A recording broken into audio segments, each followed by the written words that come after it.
In today's lecture, we're going to continue our discussion about the music of the Renaissance period. Previously, we looked at the religious music of the Renaissance, which is what existed in the beginning. And then we saw the emergence of more secular music as seen in genres such as the Renaissance madrigal.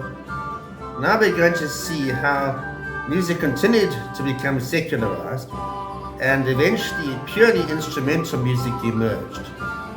In the early 1500s, there was no genuinely instrumental music, or no instrumental music which existed in and of itself. It existed either for the purpose of accompanying songs, or sometimes vocal lines were actually arranged to be played purely by instruments, but it wasn't music meant for instruments in and of themselves. There were arrangements. An example might be the chitarrone, which was something akin to a bass lute, which could in some ways replace the voices of an ensemble, a vocal ensemble. So there might be a solo singer and he would play the lute, and all the chords would be, as they were known, intabulated to replace the vocal lines, and this would then accompany a vocal soloist. But in fact, the intention was still to imitate several voices together.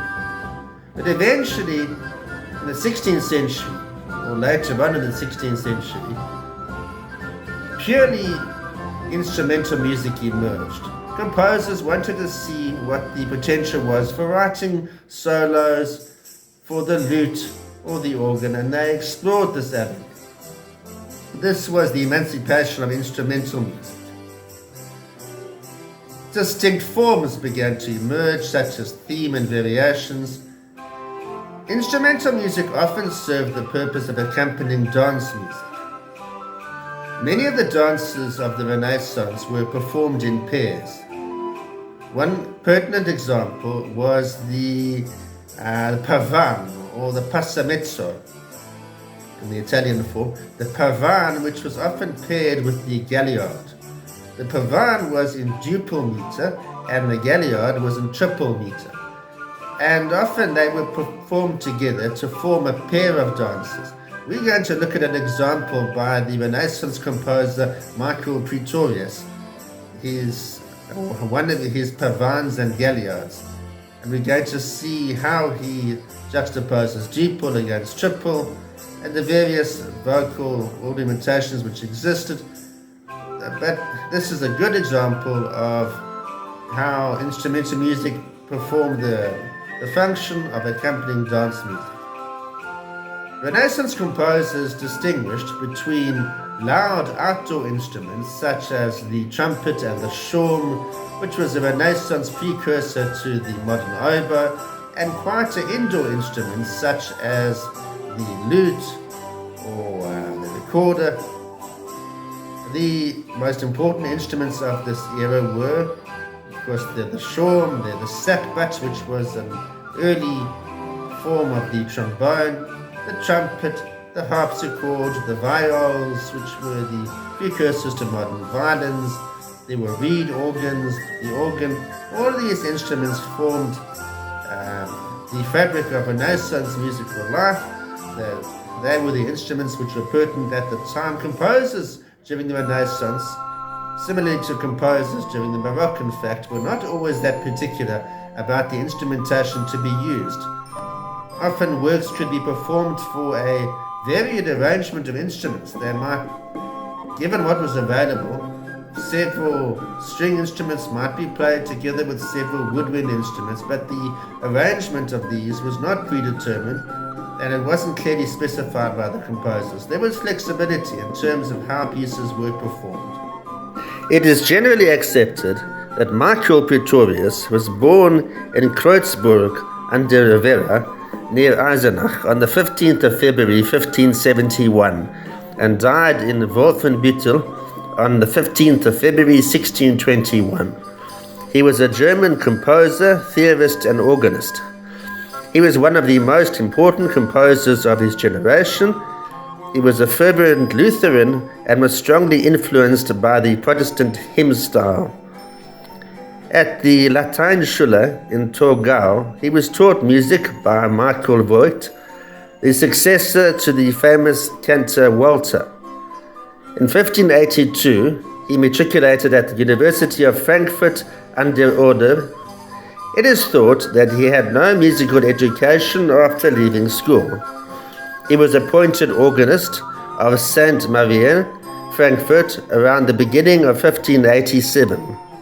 In 1595, he entered the service as an organist of Duke Heinrich Julius of Brunswick-Wolfenbüttel. By 1604, he had won great esteem and was appointed court Kapellmeister. Most of his collections of music appeared between 1605 and 1613. He was largely concerned during his life with writing sacred music. However, he was universal in his outlook and sought to incorporate a wide range of styles and influences into his compositions.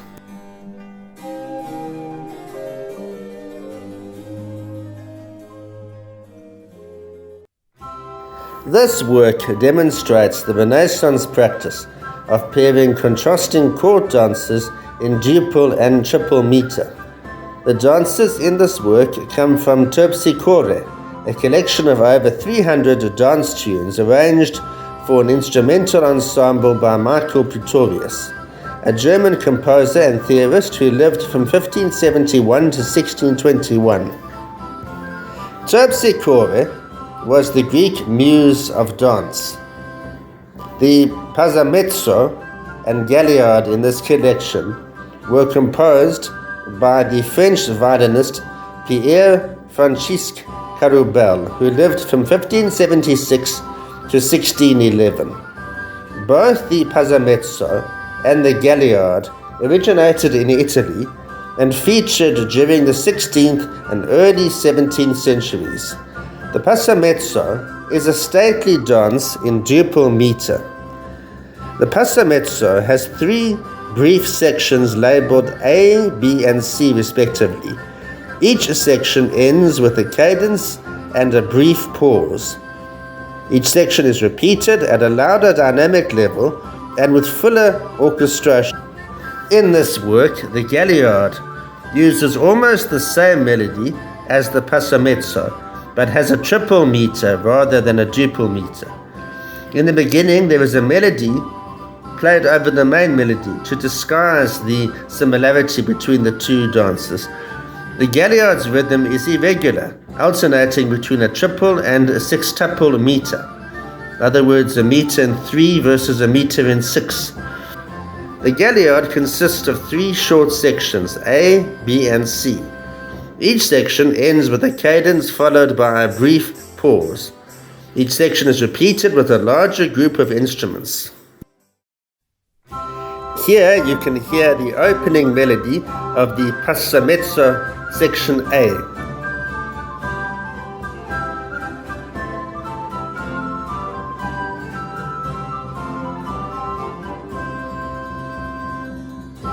Here you can hear the repetition of section A at a louder dynamic level and with fuller orchestration.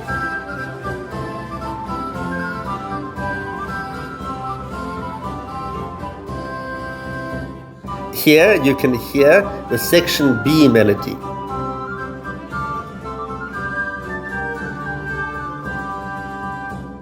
Here you can hear the repetition of the section B melody, again with a richer sound. Here you can hear the section C melody.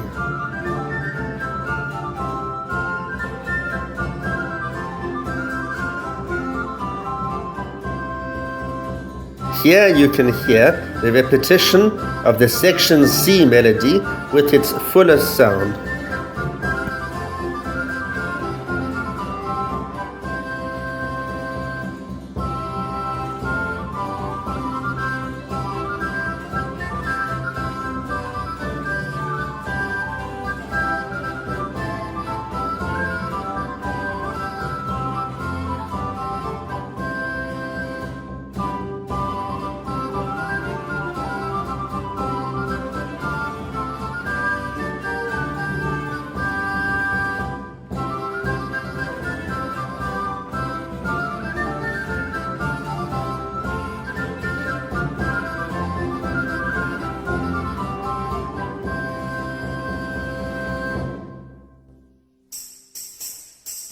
Here you can hear the opening melody of the Galliard, section A.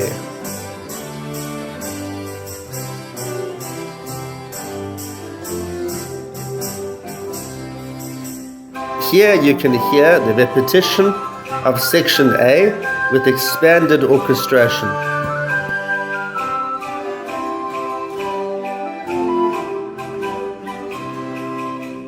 Here you can hear the section B melody.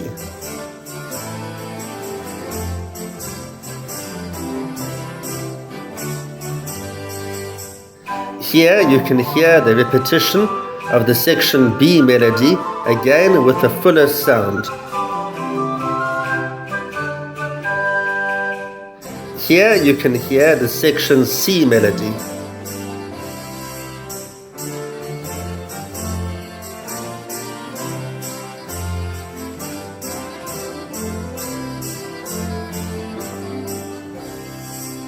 Here you can hear the enriched reiteration of the section C melody.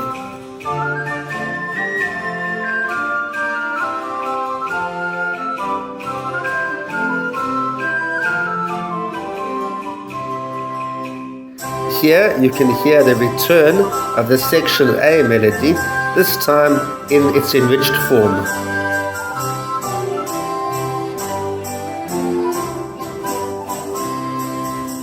Here you can hear the return of the section B melody, again with fuller orchestration.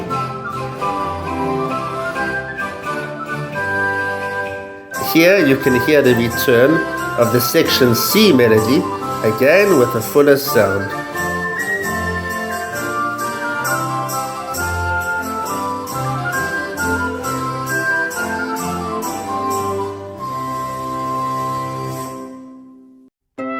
By the end of the Renaissance, instrumental music was no longer subservient to vocal music. It had evolved into a distinct and independent genre with its own idioms, separate from vocal forms and practical dance accompaniment.